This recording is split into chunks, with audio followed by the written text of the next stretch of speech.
This is the story of the single worst thing that has ever happened to life on Earth.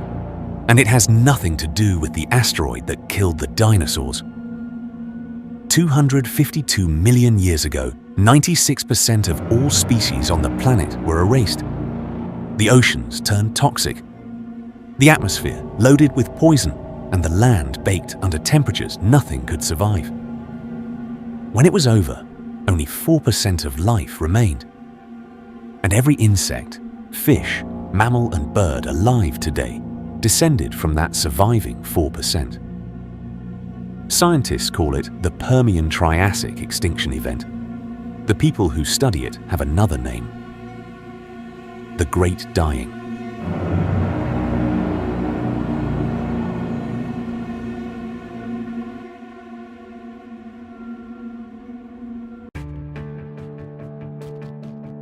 To understand what was lost, you have to understand what existed going into it. By the late Permian, life on Earth had been diversifying for hundreds of millions of years, and the oceans were stacked with complexity, trilobites that had crawled the seafloor since the Cambrian, vast coral reefs built from rugose and tabulate corals, brachiopods, crinoids, foraminifera, enormous schools of fish, and the coil-shelled ammonoids that would go on to outlast almost everything. These weren't fragile experiments. Deeply established ecosystems, tested by multiple prior extinction events, had built a living planet at full capacity. On land, the world sat on the supercontinent Pangaea, where all the Earth's land masses had drifted into one massive body, reducing coastlines and compressing shallow marine habitats. Life had adapted anyway. The therapsids ruled, the ancestors of every mammal alive today, sharing the land with large reptiles, the first archosaurs, cynodonts, proto-mammals, and a staggering variety of insects. Forests covered vast regions, and rivers ran full across the face of a genuinely thriving planet. Then, something went wrong in Siberia, and it went wrong at a scale the Earth had never produced before. Beneath what is now Siberia, in the late Permian, enormous reservoirs of magma had been building pressure under thick layers of sedimentary rock packed with coal beds, carbonate deposits, and hydrocarbon reserves. When that pressure broke, the result wasn't a standard volcanic eruption. What followed was the formation of what geologists call the Siberian Traps, one of the largest volcanic events in the past 500 million years. And the total volume of eruptions and intrusions was enough to bury a region the size of the United States under a full kilometer of magma. MIT researcher Seth Burgess has spent years traveling to Siberia to collect rock samples from the traps.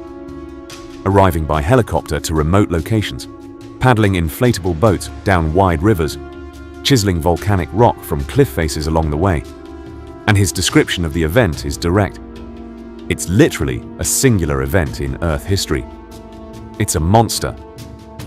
But what made the Siberian Traps specifically lethal wasn't the lava itself. About 300,000 years before the main extinction pulse, the eruption style shifted from surface lava flows to what geologists call sill intrusions, forced its way horizontally through layers of the Earth's crust, cooking everything it contacted from the inside. Those sediments were loaded with ancient coal, gas, and oil.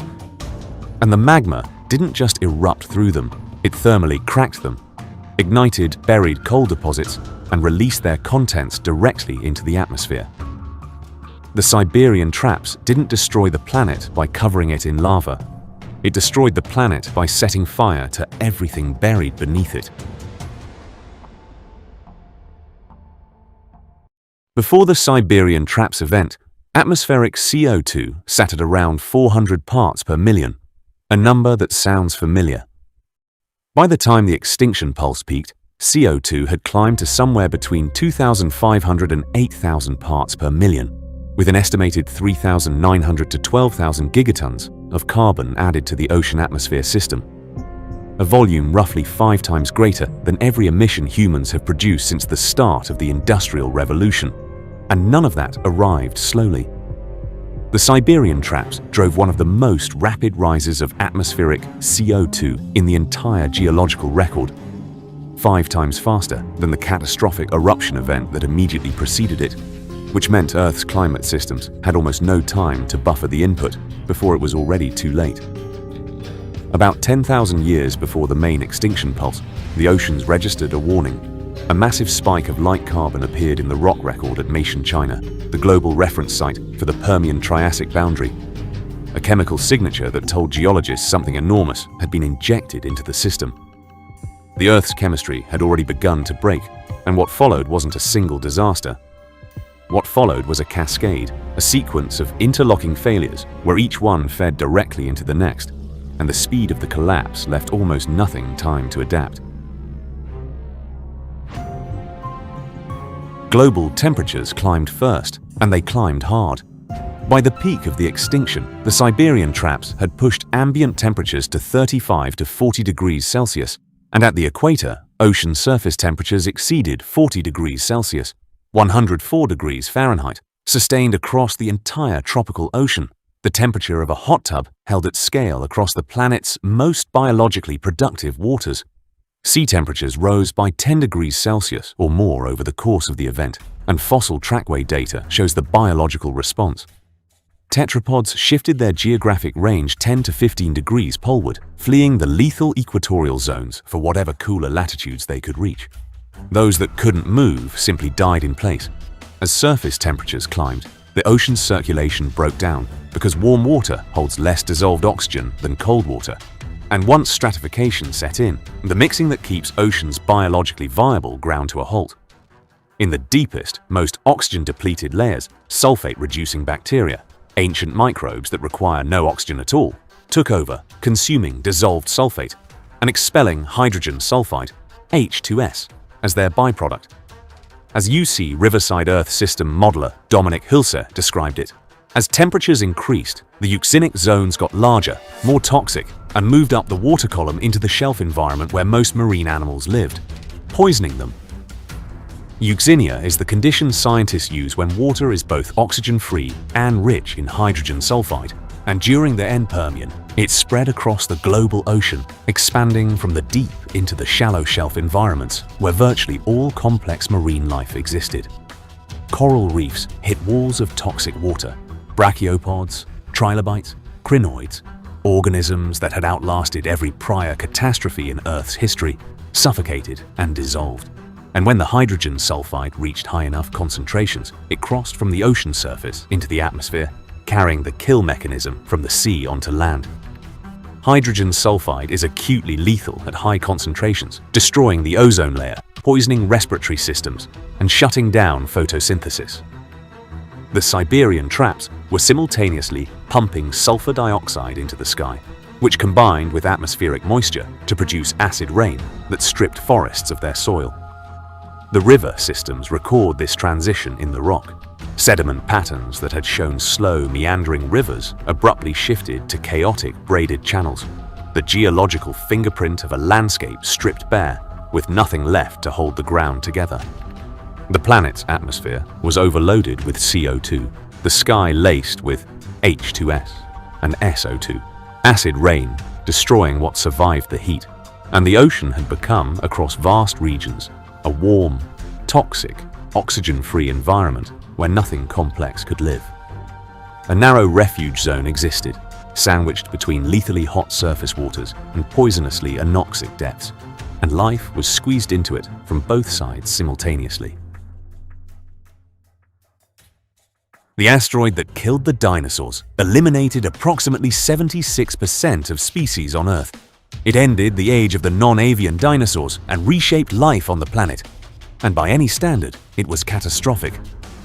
The Permian-Triassic extinction killed up to 96%. 57% of all biological families vanished. 62% of all genera. 81% of marine species. 70% of terrestrial vertebrates. Insects, the group that has outlasted every other catastrophe in the history of complex life, were hit at a scale that makes the Great Dying the only documented mass extinction of insects in Earth's history. Trilobites, which had existed for over 270 million years and survived every prior extinction event, were gone. Rugose and tabulate corals, gone. Fusulinid foraminifera, gone. Blastoids, fenestrate bryozoans, productation brachiopods, all gone, permanently, leaving no descendants. The Permian layers of the fossil record are dense with life.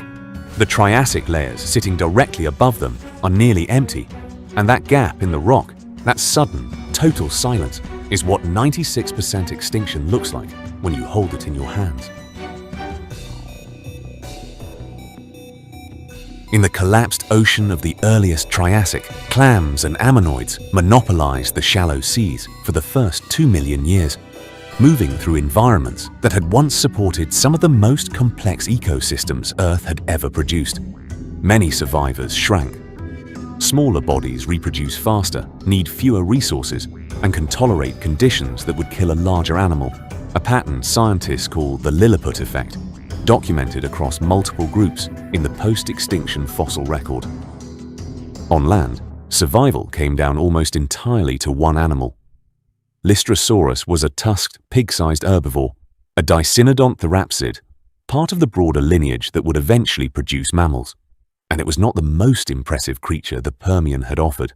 A stubby, burrowing herd animal with a horny beak and 2 tusk-like canines, built for tough vegetation and apparently not much else.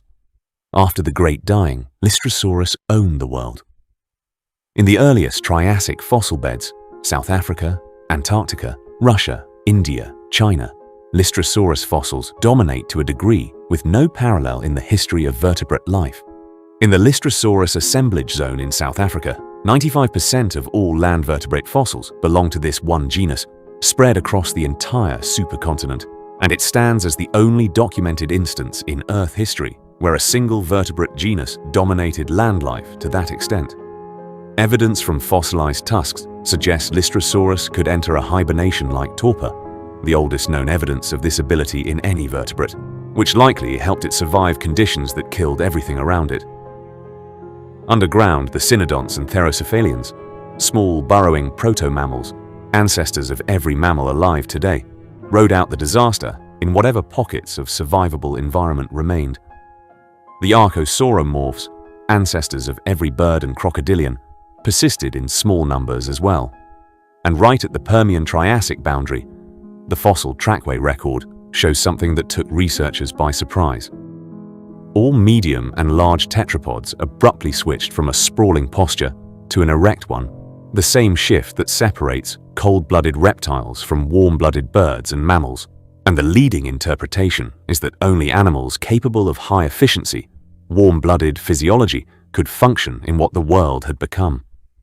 The Great Dying didn't just kill species, it selected for a completely different biological blueprint going forward.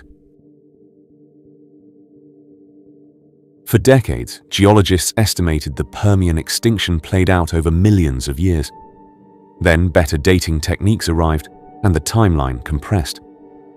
High-precision uranium-lead dating of volcanic ash beds at Mishan, China, published by MIT researchers in 2014, placed the main extinction pulse at approximately 60,000 years, with an uncertainty of 48,000 years in either direction. In geological terms, 60,000 years is essentially instantaneous, and researcher Luan Becker described the broader evidence plainly. Life vanished quickly on the scale of geologic time, and it takes something catastrophic to do that. Within that pulse, 2 distinct killing events appear in the record, one at the very end of the Permian, and a second at the beginning of the Triassic, separated by roughly 60,000 years, each one corresponding to an escalation in the volcanic and chemical cascade, and certain pieces of the collapse unfolded far faster than that. Nickel-rich aerosols ejected by the Siberian traps during stratospheric eruptions dispersed globally in an estimated 4 to 8 days. The carbon pulse that precedes the main extinction appears in the rock record as a near-instantaneous chemical shift. The planet's life support systems didn't fail slowly. They crossed a threshold, and then they failed together. And the distinction between before and after in the rock record is sharp enough to hold in one hand. The earliest Triassic was not a safe world to inherit. Siberian traps activity continued erupting after the main extinction pulse, and carbon isotope data shows recurring volcanic spikes throughout the early Triassic that killed off recovering populations before they could establish themselves. Hostile conditions that returned periodically for millions of years after the main event, ensuring that anything trying to rebuild kept getting knocked back down.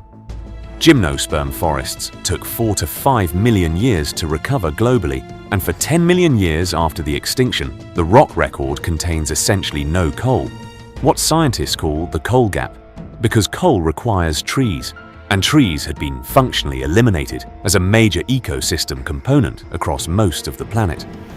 Complete ecological recovery on land took 30 million years. The ocean wasn't fully rebuilt until the Middle Triassic, and for the first 2 million years of that period, clams and ammonoids moved through seas that had once held some of the most complex marine ecosystems in Earth's history, with almost nothing competing against them. The world that emerged from the Triassic looked nothing like the world that had entered the Permian. Old Paleozoic ecosystems, built on trilobites, brachiopods, rugose corals, and complex invertebrate reefs, were gone permanently, leaving no heirs. The Mesozoic era that followed was built entirely by the survivors, the descendants of Lystrosaurus, the cynodonts, and the archosaurs.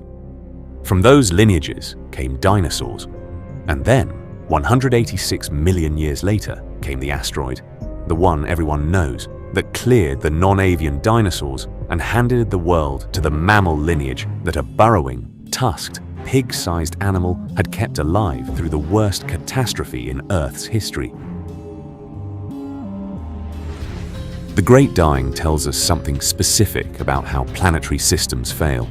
Earth runs on life support mechanisms, atmospheric chemistry, ocean circulation, carbon cycling, temperature regulation, and those systems have limits. For hundreds of millions of years, life evolved within those limits, and the limits held. The Siberian traps pushed every one of them past the breaking point simultaneously. CO2 overloaded the atmosphere, heat overloaded the ocean, oxygen was consumed by microbial activity, and hydrogen sulfide filled the gaps. The feedback loops that should have stabilized the planet amplified the collapse instead, and 96% of all species paid for it. The 4% that survived weren't the strongest or the most complex. Lystrosaurus survived because it could burrow and tolerate heat and eat almost anything, and go dormant when conditions demanded it. The cynodonts survived underground. The archosaurs survived through adaptability. None of them were the dominant, specialized, optimized organisms of the Permian. And that's exactly why they made it through. Specialization had become a liability, and generalism had become the only viable survival strategy on a planet whose chemistry had turned against it. Everything that has lived on Earth since the Permian-Triassic boundary, every dinosaur, every mammal, every bird, every complex marine ecosystem, is the product of that filter. The asteroid that killed the dinosaurs ended one chapter. The Great Dying nearly closed the entire book, and it did it without a rock from space. Just volcanoes, carbon, and a cascade of chemical failures that overwhelmed the planet's ability to regulate itself at a rate 5 times faster than any comparable prior event in the geological record. The 48 hours of the title aren't literal. The extinction didn't happen in 2 days. But somewhere inside that cascade of failures, there was a moment where the threshold was crossed, where the system stopped being stressed and started failing completely. And whatever had been alive in the hours before that moment, the trilobites, the coral reefs, the forests, the proto-mammals moving across Pangaea, was living in the last hours of a world that would never come back.